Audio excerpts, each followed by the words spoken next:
Hi everyone. आज हम लोग बात करने वाले हैं कि आप कैसे फेल से सीबीएसई बोर्ड एग्जाम में 2026 में निर्धारित है उसे बच सकते हैं और अपना कंपार्टमेंट सप्लीमेंट्री एग्ज़ाम कैसे क्लियर कर सकते हैं।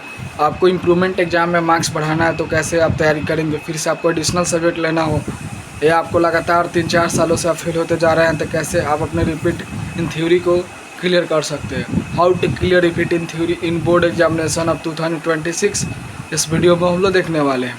आप लाइक कीजिए, सब्सक्राइब कीजिए, दोस्तों के पास शेयर कीजिए ताकि ऐसे अमेजिंग वीडियो देखने को मिले। और आज हम लोग मेन टॉपिक पे बात करने वाले कि बच्चे कैसे आरटीआई में आरटी लगा लेते हैं रिपीट इन थ्योरी और आरपी कैसे लगा लेते हैं रिटिन प्रैक्टिकल बोर्ड एग्जामिनेशन में। उसके साथ ही आज हम लोग बात करने वाले हैं कि दो तरह के विद्यार्थी हर साल सीबीएसई एग्ज़ाम में पार्टिसिपेट करते हैं। एक होते हैं प्राइवेट कैंडिडेट जिनको स्कूल नहीं करना होता, वो पहले ही किसी रेगुलर स्टूडेंट के छात्र होते हैं फॉर्मल, और जो कि एक रेगुलर स्टूडेंट होते हैं कि तो उन लोगों का क्या क्राइटेरिया होता है, कैसे वो लोग प्रैक्टिकल एग्ज़ाम से आरपी रिपीट इन प्रैक्टिकल से बच सकता है लोग, और हाउ टू क्लियर बैकलॉग का मानने का मतलब supplementary compartment exam board exam में आप कैसे क्लियर कर सकते हैं। इस वीडियो को अवश्य देखें। पूरा आपको विश्वास है कि इस वीडियो में आपको हर चीज़ वो जानकारी मिलेगा जो कि आपको ज़रूरत है। आपके अंदर पॉजिटिव एनर्जी और एनर्जेटिक फॉर्म में भरेगा ताकि आप बोर्ड एग्ज़ाम में या कंपार्टमेंट या सप्लीमेंट्री के एग्ज़ाम में, इम्प्रूवमेंट एग्ज़ाम में, एडिशनल में आप अच्छा परफॉर्मेंस कर सकते हो। और मॉक टेस्ट ज़रूर लगाएं। तो इस वीडियो में हम लोग स्पेशल स्टडी और स्टडी टिप्स का बात करेंगे और बताएंगे आप लोगों को कैसे बोर्ड एग्ज़ाम क्लियर करना है। इस वीडियो को देखें और कंपार्टमेंट और फेलुअर, इम्प्रूवमेंट, एडिशनल सब्जेक्ट कैसे पेपर को सबको क्लियर करना है और अच्छे नंबरों से पास होना है। इस वीडियो को ज़रूर देखें।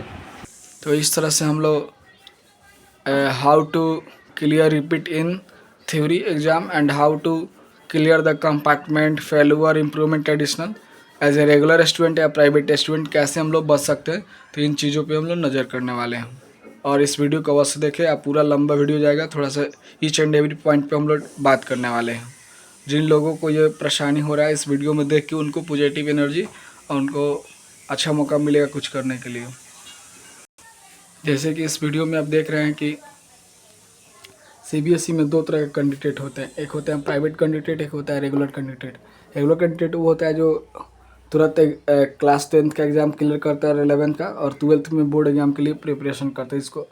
और प्राइवेट कैंडिडेट वो होता है जो पहले एग्ज़ाम दे चुका है as a main regular student, उनके किसी कारण वजह से उनका इनिशियल रिपीट या फेलू और या कंपार्टमेंट सप्लीमेंट एडिशनल सब्जेक्ट उनको एग्ज़ाम देना पड़ता है। ये कैटेगोरीज है। तो आज हम लोग ईच एंड एवरी कैटेगरी पे बात करते हैं। प्राइवेट कैंडिडेट को हम लोग ईएक्स रेगुलर स्टूडेंट भी कहते हैं। बहुत सारे बोर्ड में ईएक्स रेगुलर कहा जाता है, लेकिन सीबीएसई बोर्ड में प्राइवेट कैंडिडेट हम लोग कहते हैं। चलिए, इनिशियल रिपीट का मतलब ये होता है कि जैसे आपने 5 सब्जेक्ट का एग्जाम दिया, आपको 5 सब्जेक्ट में रिपीट करने का आ गया। फेलवर में क्या होता है कि आप लगातार 3-4 साल से एक ही पेपर में या फेल होते आ रहे हो। फिर उसके बाद कंपार्टमेंट, जब आपका एक सब्जेक्ट का एग्जाम हो, एक सब्जेक्ट में आपको कंपार्टमेंट आता है। फिर इम्प्रूवमेंट होता है, या तो आप 1 में दे या 1 से 5 के भीतर कोई भी पेपर में दे आप इम्प्रूवमेंट दे सकते हैं।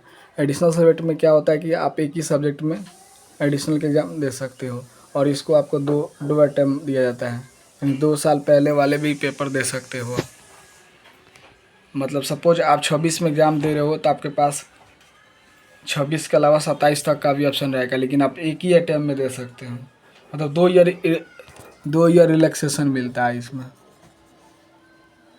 2 ईयर रिलैक्सेशन आपको मिलता है इस एग्ज़ाम में बैठने के लिए। आप कोई स्टूडेंट अगर 25 में पास किया वो भी दे सकता है, जो 24 में पास किया वो भी दे सकता है, क्योंकि 26 में उनको लास्ट मौका मिलेगा। रिलैक्सेशन 2 साल का मिलता है।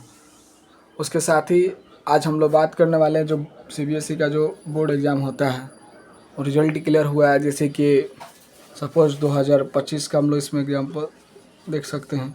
हर साल रिजल्ट सीबीएसई अपने डिक्लेयर करती है। जैसे बहुत लोगों को फिजिक्स में, केमिस्ट्री में, मैथ में या किसी भी मेन सब्जेक्ट में रिपीट इन थ्योरी आ जाता है, और उनको रिपीट इन थ्योरी में क्या होता है कि फेल हो जाते हैं वो लोग, तो उनको फिर से अपीयर करना पड़ता है अपने एग्जामिनेशन में। उसी तरह से हम लोग बात करने वाले हैं कि अगर आप फिजिक्स, केमिस्ट्री या मैथ या किसी मेन सब्जेक्ट के प्रैक्टिकल में फेल हो जाते हैं तो रिपीट इन प्रैक्टिकल मतलब आप फेल हो गए आपके प्रैक्टिकल में, आपको फिर से रीअपीयर करना होगा प्रैक्टिकल एग्जामिनेशन के लिए। प्रैक्टिकल एग्ज़ाम के लिए आपको फिर से रीअपेयर करना होगा। और वैसे भी कुछ स्टूडेंट होते हैं जो 6 पेपर लेते हैं, उनको 6 में इनिशियल रिपीट चले आता है, यानी उनको फिर से रीअपेयर करना होगा। जब भी बोर्ड एग्ज़ाम होगा तो वो रीअपेयर कर सकते हैं। देखिए यहाँ पे लिखा हुआ है।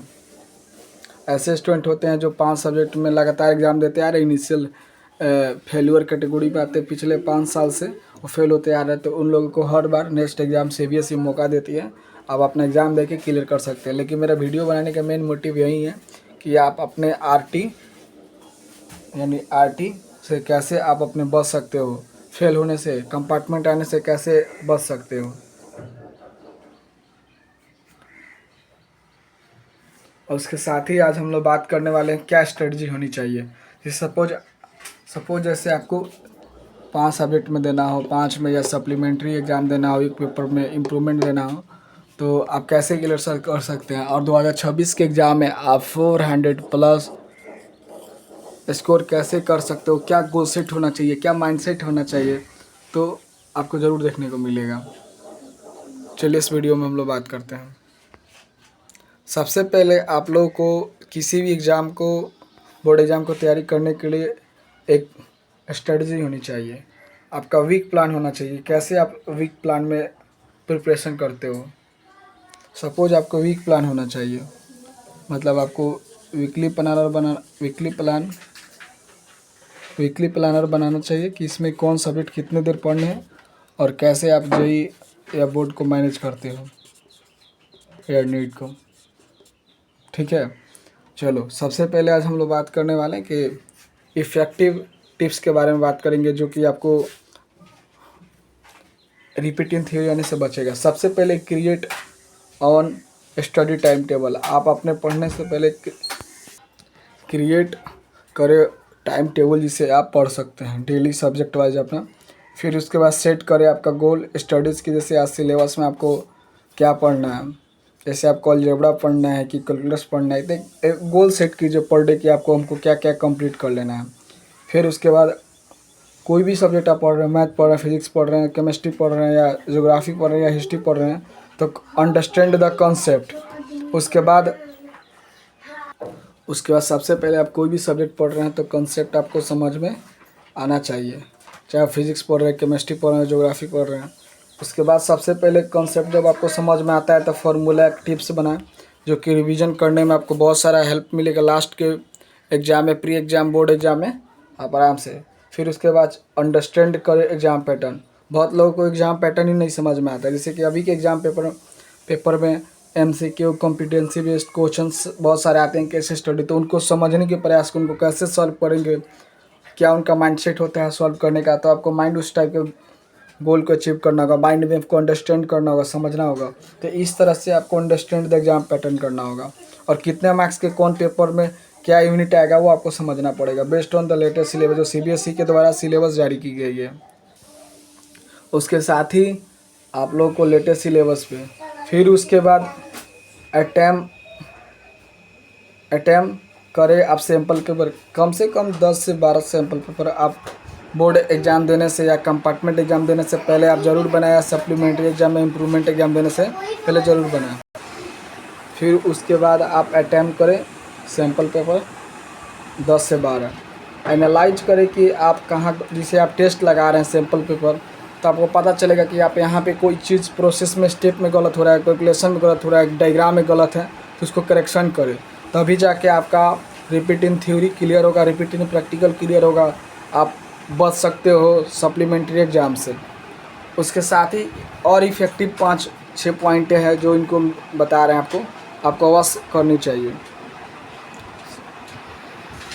सबसे पहले आप लोग को PYQ लास्ट के 5 साल का क्वेश्चन पेपर लगाना चाहिए।